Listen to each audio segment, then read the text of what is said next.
Hey there, good morning, good morning. Welcome to Mornings in the Word with Bold Faith Church. I am Vina Henry, and we are on day 200, yay, of our Bible reading.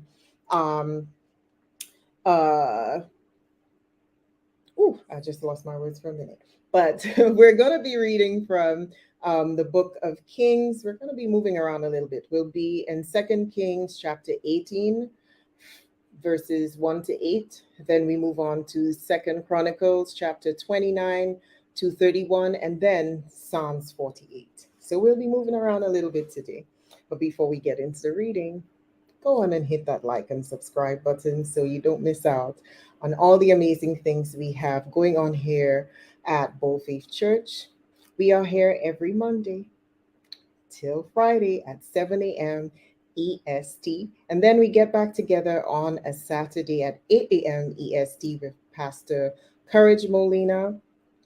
After we have the sermon of Pastor Courage Molina, we get on a live Zoom call and discuss the sermon. It's really an amazing time with women just discussing the word and sharing their experiences. We would love to have you join us. So don't forget to like and subscribe. And let's get into the word.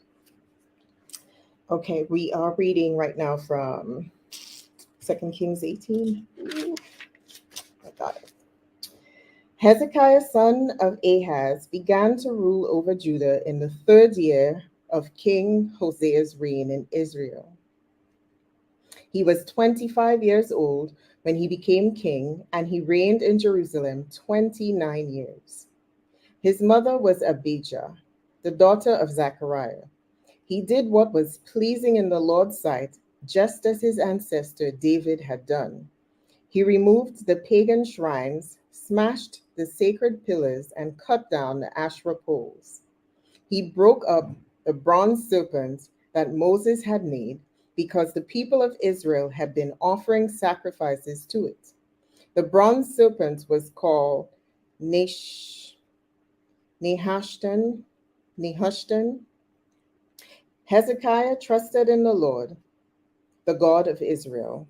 There was no one like him among all the kings of Judah, either before or after his time. He remained faithful to the Lord in everything, and he carefully obeyed all the commands the Lord had given Moses. So the Lord was with him, and Hezekiah was successful in everything he did. He revolted against the king of Assyria and refused to pay him tribute. He also conquered the Philistines as far distant as Gaza and its territory, from their smallest outpost to the largest walled city.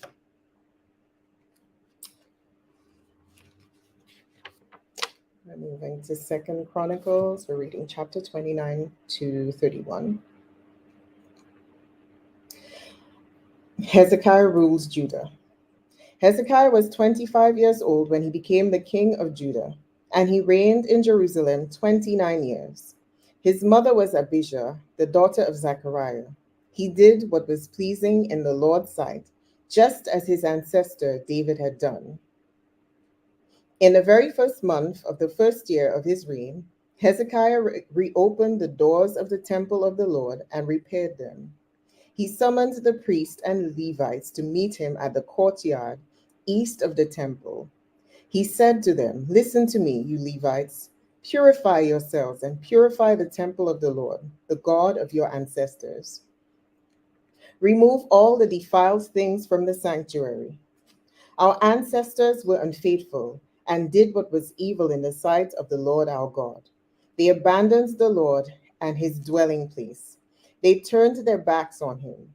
They also shut the doors to the temple's entry room, and they snuffed out the lamps.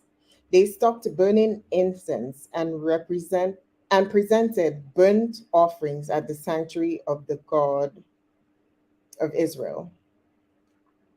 That is why the Lord's anger has fallen upon Judah and Jerusalem.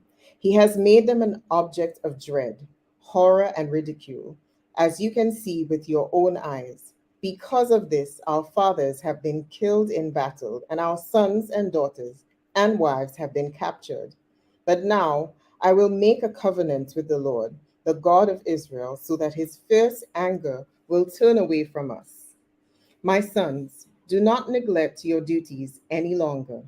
The Lord has chosen you to stand in his presence, to minister to him, and to lead worship and present offerings to him. Then these Levites got right to work.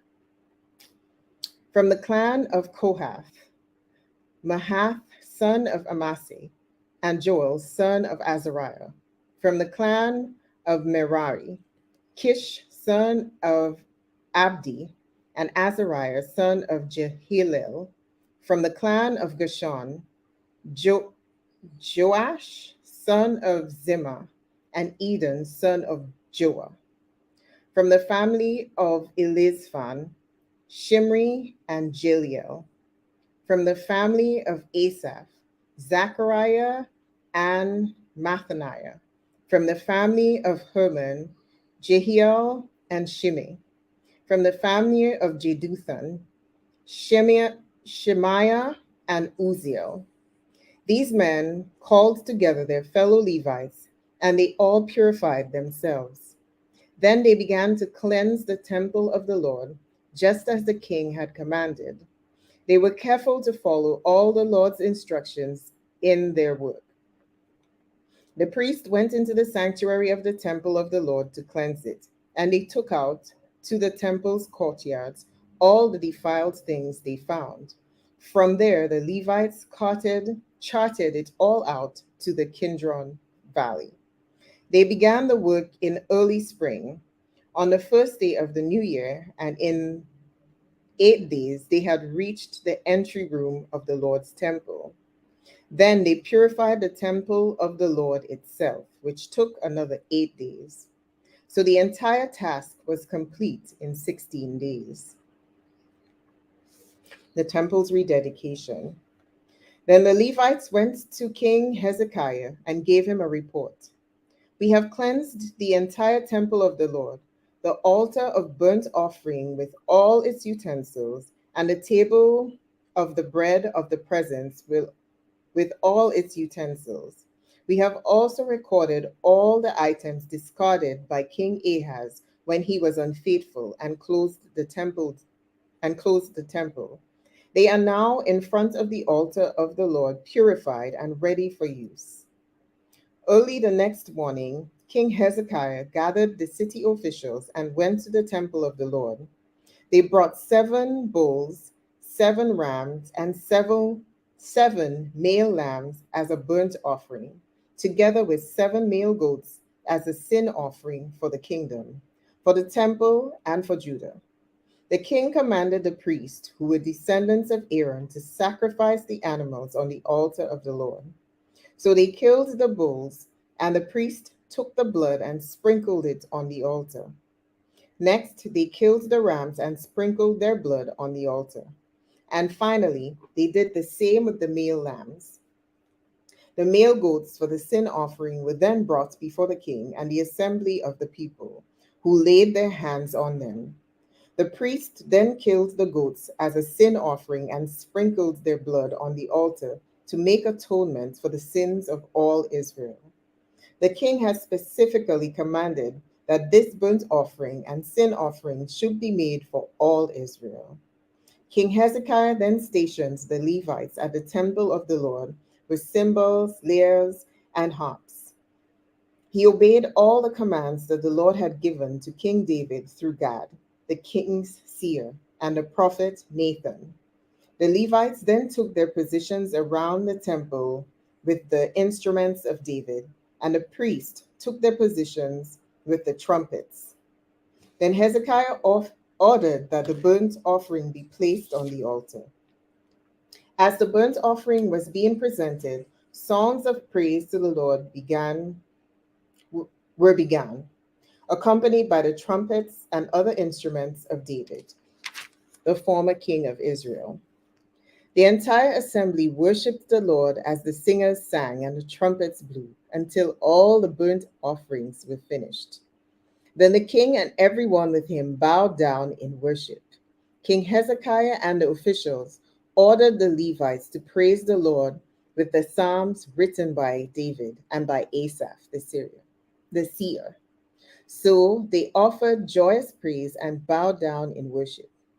Then Hezekiah declared, "Now that you have consecrated yourselves to the Lord, bring your sacrifices and thanksgiving offerings to the temple of the Lord." So the people brought their sacrifices and thanksgiving offerings, and all whose hearts were willing brought burnt offerings too. The people brought to the Lord 70 bulls, 100 rams, and 200 male lambs for burnt offerings. They also brought 600 cattle and 3,000 sheep and goats as sacred offerings. But there were too few priests to prepare all the burnt offerings. So their relatives, the Levites, helped them until the work was finished, and more priests had been purified. For the Levites had been more conscious about purifying themselves than the priest had been. Interesting. There was an abundance of burnt offerings, along with the usual liquid offerings, and a great deal of fat from the many peace offerings. So the temple of the Lord was restored to service. And Hezekiah and all the people rejoiced because of what God had done for the people, for everything had been accomplished so quickly. Preparations for Passover. King Hezekiah now sent word to all Israel and Judah, and he wrote letters of invitation to the people of Ephraim and Manasseh. He asked everyone to come to the temple of the Lord at Jerusalem to celebrate a Passover of the Lord, the God of Israel. The king, his officials, and all the community of Jerusalem decided to celebrate Passover a month later than usual. They were unable to celebrate it at the prescribed time because not enough priests could be purified by then, and the people had not yet assembled at Jerusalem. This plan for keeping the Passover seemed right to the king and all the people. So they sent a proclamation throughout all Israel, from Beersheba in the south to Dan in the north, inviting everyone to come to Jerusalem to celebrate the Passover of the Lord, the God of Israel. The people had not been celebrating it in great numbers as required in the law. At the king's command, runners were sent through Israel and Judah. They carried letters that said, "O people of Israel, return to the Lord, the God of Abraham, Isaac, and Israel, so that he will return to the few of us who have survived the conquest of the Assyrian king. Do not be like your ancestors and relatives who abandoned the Lord, the God of our ancestors, and became an object of derision, as you yourselves can see. Do not be stubborn as they were, but submit yourselves to the Lord. Come to his temple, which he has set apart as holy forever. Worship the Lord your God, so that his fierce anger will turn away from you. For if you return to the Lord, your relatives and your children will be treated mercifully by their captors, and they will be able to return to this land. For the Lord your God is gracious and merciful. If you return to him, he will not continue to turn his face from you." Excuse me.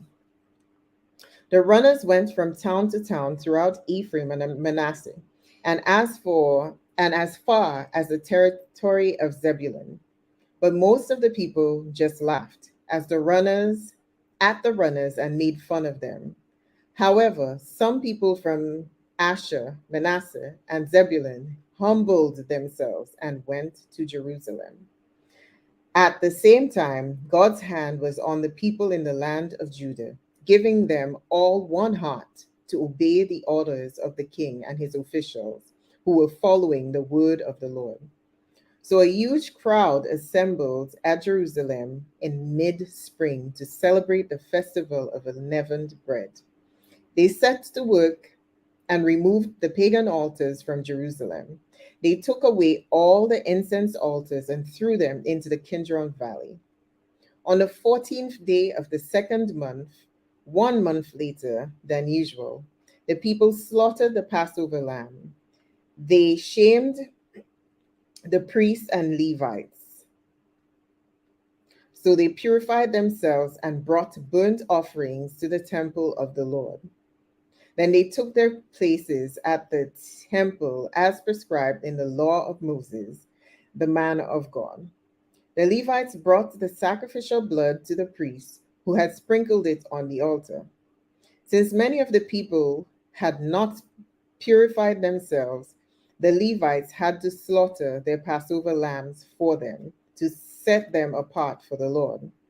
Most of those who came from Ephraim, Manasseh, and Issachar and Zebulun had not purified themselves. But but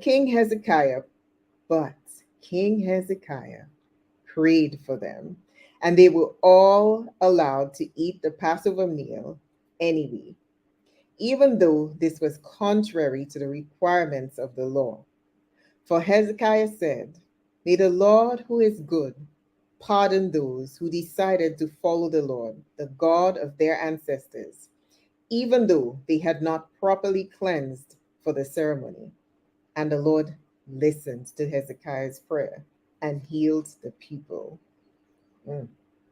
The people of Israel who were present in Jerusalem joyously celebrated the festival of the unleavened bread for 7 days. Each day, the Levites and priests sang to the Lord, accompanied by loud instruments. Hezekiah encouraged all the Levites regarding the skill they displayed, and they served the Lord. The celebration continued for 7 days. Peace offerings were sacrificed, and the people gave thanks to the Lord, the God of their ancestors. Excuse me. The entire assembly then decided to continue the festival another 7 days. So they celebrated joyfully for another week. King Hezekiah gave the people 1,000 bulls and 7,000 sheep and goats for offerings, and the officials donated 1,000 bulls and 10,000 sheep and goats. Meanwhile, many more priests purified themselves.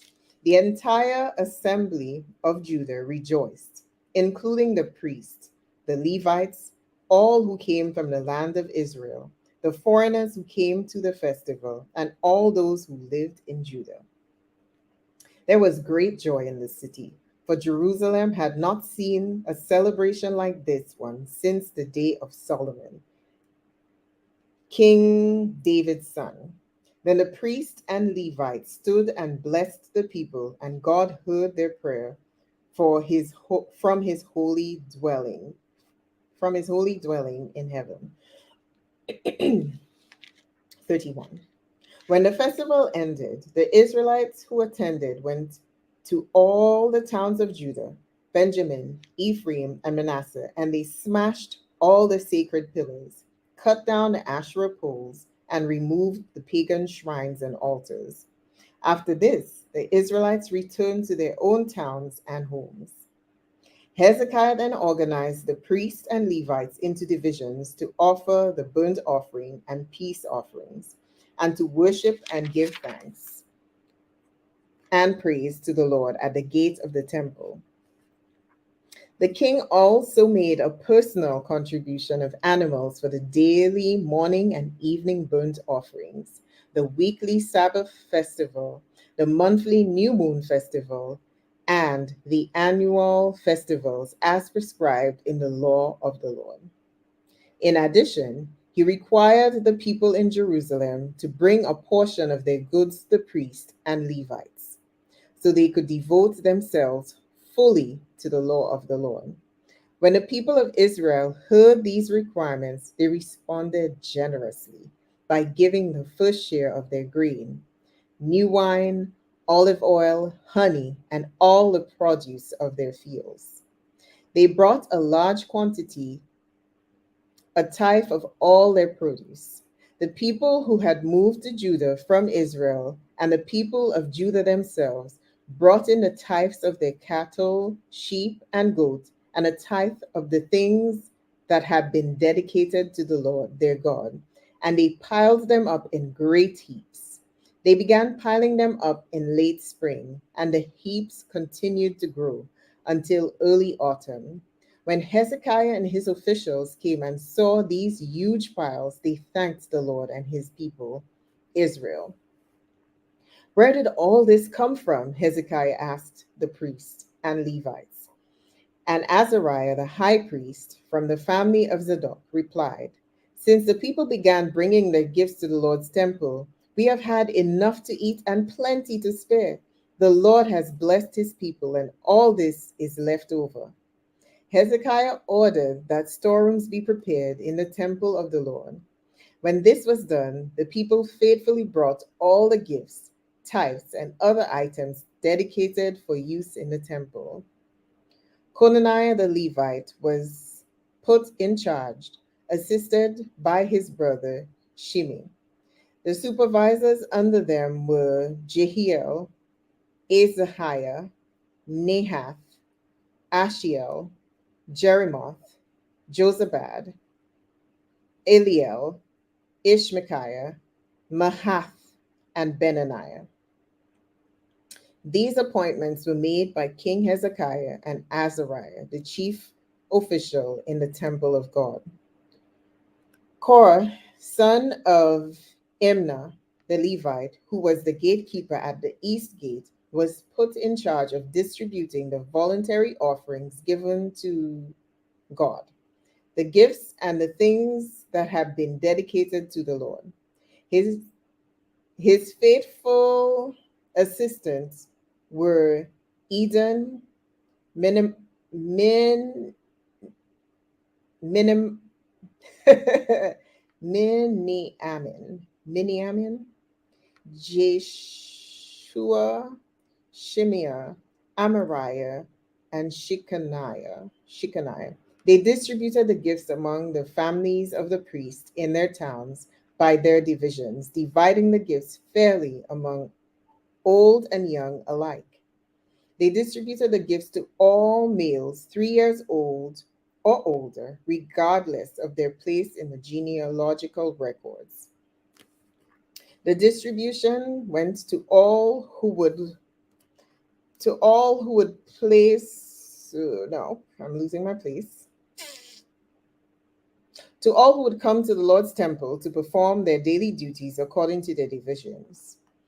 They distributed gifts to the priests who were listed by their families in the genealogical records, and to the Levites 20 years old or older, who were listed according to their jobs and their divisions. Food allotments were also given to the families of all those listed in genealogical records, including their little babies, wives, sons, and daughters, for they had all been faithful in purifying themselves. As for the priests, the descendants of Aaron, who were living in the open villages around the towns, men were appointed by name to distribute portions to every male among the priests and to all the Levites listed in the genealogical records. In this way, King Hezekiah handled the distribution throughout all Judah, doing what was pleasing and good in the sight of the Lord, his God.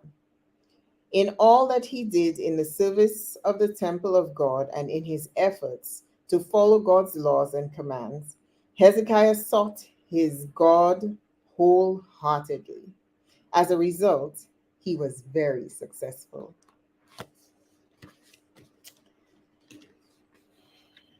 Psalms 48.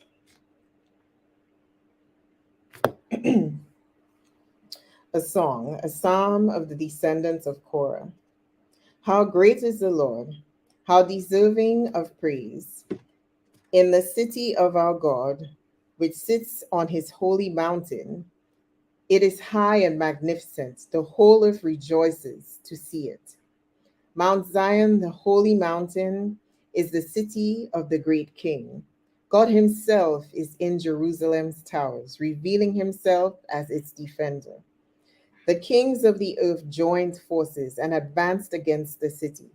But when they saw it, they were stunned, and they were terrified and ran away. They were gripped with terror and writhed in pain like a woman in labor. You destroyed them like the mighty ships of Tarshish. shattered by a powerful east wind.